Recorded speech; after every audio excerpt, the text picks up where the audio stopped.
તો મિત્રો તમારી સમક્ષ પ્રસ્તુત છે બે પ્રમેય 7.2 અને 7.3 ધોરણ 9 માટે અને બંને પ્રમેય મક્ખન મલાઈ છે। જો એક્ઝામમાં પૂછાઈ જાય તો તમને આમ ચપટી વગાડતા આવડી જશે, આ ગેરંટી આપણી। ચલો જોઈએ। તો આપણી પાસે જે પહેલો પ્રમેય છે 7.2 એ શું કહે છે કે જો ત્રિકોણની અંદર આપણે નામ આપી દઈએ, આ ત્રિકોણનું તમને જે ગમે તે નામ આપી દેજો। ધારો કે આ ત્રિકોણની અંદર એબીસીમાં બે બાજુ સમાન હોય, આ બંને બાજુ સમાન છે AB અને AC, તો સાબિત કરો કે તેમના સામેના ખૂણા બી સરખા થાય। તો ભાઈ AB નો સામેનો ખૂણો C છે અને AC નો સામેનો ખૂણો B છે। તો આપણે પક્ષમાં પહેલા જે માહિતી લખી છે આપી છે એ લખીશું અને સાધ્યમાં જે માહિતી આપી છે એ લખીશું। Very simple. ચલો સ્ટાર્ટ કરીએ। તો પહેલા આપણે લખી દઈએ પક્ષમાં શું લખીશું ભાઈ કે આપણને શું આપ્યું છે બોલો? ત્રિકોણ ABC આપ્યું છે, બરાબર ને? તો અહીંયા લખીશું ત્રિકોણ ABC માં પાછું શું આપ્યું છે? ત્રિકોણ ABC માં AB બરાબર AC છે। આ આપણો થઈ ગયો છે પક્ષ કે AB અને AC સરખા છે। અને સાધ્ય એટલે આપણું લક્ષ્ય શું છે કે ભાઈ આ ખૂણો ને આ ખૂણો, AB નો સામેનો ખૂણો C અને AC નો સામેનો ખૂણો B એ સરખું બતાવવું છે। તો આપણું સાધ્ય છે કે B બરાબર શું બતાવું? C। ઓકે, આપણે દોરવાનું નહીં, લખવાનું નહીં કે ભાઈ આ બંને સરખા દર્શાવવાના નહીં, એ તો બતાવવાના છે। તો સૌથી પહેલા આપણે અહીંયા દોરી દઈશું એક દ્વિભાજક, બરાબર?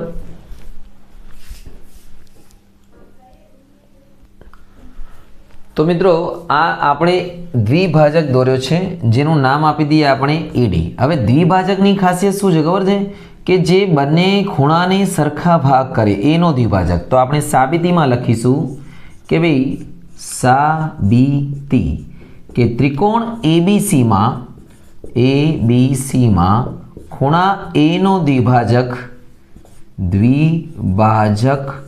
રચો જે BC ને D માં છેદે છે। ઓકે ચલો, તો AB માં આનો દ્વિભાજક રચો છે, BC ને D માં છેદે છે। હવે ધ્યાન દીજો, આ બે ત્રિકોણ તમારા તરફ તમારી નજર, આમાં બે ત્રિકોણ દેખાય ને એના પર તમારે ધ્યાન આપવાનું, ABD ACD। તો અહીંયા લખીશું એમાં કોણ કોણ સરખું છે એના ઉપર આપણે નજર કરવાનું કે ભાઈ ત્રિકોણ ABC ABD અડધો આ બાજુનો, અડધો આ બાજુનો, અડધો બિસ્કિટ આ બાજુનો, અડધો બિસ્કિટ આ બાજુનો, આ ટ્રાયેંગલ ખાવાનું છે એવું સમજી લો। ત્રિકોણ ABD અને ત્રિકોણ ACD માં આ બાજુનો શું સરખું છે અને કેમ સરખું છે સાંભળો। સૌથી પહેલા આ બાજુ ને આ બાજુ એ સરખી છે, બોલો કેમ? કારણ કે આપણે પક્ષમાં આપેલી છે કે ભાઈ પહેલાથી કીધું કે ભાઈ સામસામેની બાજુ સરખી છે, તો અહીંયા લખી દઈશું પક્ષ। ઓકે ચલો, આ થઈ ગયું। પછી આ બે ખૂણા સરખા છે, બોલો કેમ? BAD અને CAD સરખા છે, બોલો કેમ સરખા છે? કારણ કે આપણે દોર્યું એટલે રચના મુજબ। તો અહીંયા લખવાનું ખૂણો BAD CAD, અહીંયા લખી દેવાનું CAD કારણ રચના મુજબ। ઓકે ચલો, અને ત્રીજી વસ્તુ જે બંનેમાં સરખું છે એ છે AD। જો AD આમાં બી છે, AD આમાં બી છે, તો અહીંયા લખીશું AD બરાબર AD કારણ કે સામાન્ય બાજુ, બરોબર છે? ઓકે, અને હવે આપણે આ ત્રણેયનો ઉપયોગ કરીશું બાજુ, ખૂણો અને બાજુ, જેને કહેવાય બાખુબા શરત મુજબ। બાખુબા શરત મુજબ જ્યારે બી ત્રણ વસ્તુ સરખી હોય મિત્રો, મેં પહેલાથી સમજાયેલું છે, આના વિડીયો બી સ્વાધ્યાયના બનેલા છે, જોઈ લેજો કે બાખુબા અને આનો પ્રમેયનો આનો પર ચલાયેલું છે આનું ખુખુબા। તો બાખુબા શરત મુજબ આ બંને ત્રિકોણો કયા ABD અને ACD સરખા થશે। તો અહીંયા લખી દીધું ત્રિકોણ ABD બરાબર ત્રિકોણ ACD એકરૂપ થશે। અને તમને ખબર છે બે ત્રિકોણ એકરૂપ થાય તો એમના જે બાકીના ભાગ બી સરખા થાય, એટલે જે ખૂણો ABD છે એટલે આ ખૂણો અને ખૂણો ACD છે એટલે આ ખૂણો, આ ત્રિકોણ છે ભાઈ, ખૂણો નથી, નહીં તો તમે બંને કહો કે આ બંને તો એક જેવું લખ્યું છે ABD। અહીંયા લખી દઈશું આપણે ખૂણો ABD બરાબર ખૂણો ACD, આ ખૂણો અને આ ખૂણો સરખા થશે આટલા, કારણ કે CPCD corresponding parts of concrete triangle, સરખા ત્રિકોણોની બાકી બધી વસ્તુઓ બી સરખી। હવે ABD સરખો થાય તો ABC એ કહી શકાય અને ACD સરખો થાય તો એને ACB બી કહી શકાય.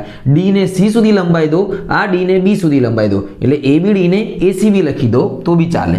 તો અહીંયા લખી દેવાનું ACB અને ACB ABC. શું કરો છો ભાઈ? આને લખી દેવાનું B ને ABC. B વચ્ચે આવવું જોઈએ, બરાબર ને? C સુધી ભલે લંબાય અને અહીંયા બી C વચ્ચે આવવું જોઈએ, ભલે B સુધી લંબાય. બરાબર લખી દો ACB. તમે ABC નું શોર્ટકટ નામ લખી દો, B વચ્ચે વાળો ખૂણો બરાબર C. આ તમારો પ્રમેય સાબિત થઈ ગયો છે. ઓકે, 7.2 અને હવે લઈ લઈએ આપણે 7.3. તો મિત્રો હવે 7.3 પ્રમેય શરૂ કરીએ, જે આનાથી બિલકુલ ઉલટું છે કે ત્રિકોણ ABCમાં ખૂણો B અને C સરખો છે. એટલે જો કોઈ ત્રિકોણોમાં ખૂણાઓ સરખા હોય તો એમની સામેની બાજુ બી સરખું છે. જો આ 7.2 નો મેં ભાગ રાખ્યો છે, પણ હવે જોજો આમાં ચેન્જ તો થશે અને હંમેશા સમજીને યાદ રાખજો તો તમને એક્ઝામમાં કોઈ કન્ફ્યુઝ નહીં થાય કે 2 છે કે 3 છે. આપણે ખાલી આકૃતિ પ્રમાણે દોરી લેવાની કે ભાઈ ત્રિકોણ ABCમાં ખૂણો B આ અને C સરખા છે. તો અહીંયા લખી દેવાનું પક્ષમાં ખૂણો B બરાબર ખૂણો C, જે આનો સાધ્ય તો આનો પક્ષ બની જશે. અને આપણે સાબિત શું કરવાનું છે ભાઈ? આપણે સાબિત કરવાનું છે કે આ બંને બાજુ સરખી છે. આની સામેની બાજુ આ, આની સામેની બાજુ આ. તો AB બરાબર AC આ આપણો સાધ્ય છે. બોલો, ખબર પડી ગઈ છે? ઓકે, તો AB બરાબર AC લાવવા માટે ફરીથી આપણે આમાં એક કામ કરીશું, એક દ્વિભાજક દોરીશું. આને આપણે બરોબર કરી દઈએ. હા, એનો દ્વિભાજક રચો, આનું દ્વિભાજક એટલે આ બંને ખૂણા કેવા થશે? સરખા થશે. ચલો, ફરક એટલો જ છે કે ગયા પ્રમેયમાં આ બંને બાજુ સરખી છે, આમાં ખૂણા છે. પહેલામાં બાજુઓ વધારાની સરખી હતી, આમાં એક ખૂણો વધારાનો સરખો છે. બસ, બાકી વચ્ચેનું આ અને આ તો સરખું જ છે. દ્વિભાજક રચો જે BC ને ક્યાં છેદે છે? D માં છેદે છે. ઓકે, તો હવે આમાં લઈ લઈએ કે ત્રિકોણ ADB અથવા BAD અને CAD માં કોણ કોણ સરખું છે, જે બી નામ લેવાય તમારે, અને એ નામ રાખો તો બી ચાલશે. ABD અને ACD માં તો ત્રિકોણ આપણે લખીશું અહીંયા કે ત્રિકોણ ABD અને ACD માં ત્રિકોણ ABD તથા ACD માં બોલો શું સરખું છે? સૌથી પહેલા તો આ ખૂણો લઈ લો કાં તો આ ખૂણો લઈ લો, જે લો. હા, ચલો અહીંયાથી સ્ટાર્ટ કરીએ. પહેલાં લઈ લઈએ ABC, ABD અને ACB સરખા છે, જે પક્ષ પરથી છે, બરાબર ને? અહીંયા લખવો તો લખી દેવાનું કે ભાઈ ABD અને ACB એટલા માટે સરખા છે કે B બરાબર C છે. તો આખા ખૂણાનું નામ લખો તો બી ચાલે. ABD ના બદલે એટલે ABC ના બદલે ABD લખો તો બી ચાલે. તો અહીંયા લખી દેવાનું કે ભાઈ ખૂણો, તો મિત્રો અહીંયા લખીશું આપણે ABD બરાબર ACD. પહેલો ખૂણો જે સરખો છે આપણો ABD બરાબર ખૂણો ACD, જે આપણને પક્ષમાં આપેલું છે કે પક્ષમાં આ બંને સરખા જ છે. તો અહીંયા લખી દેવાશું પક્ષ.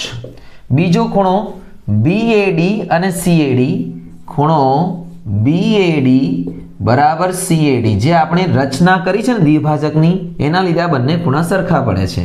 અહીંયા લખી દઈશું રચના.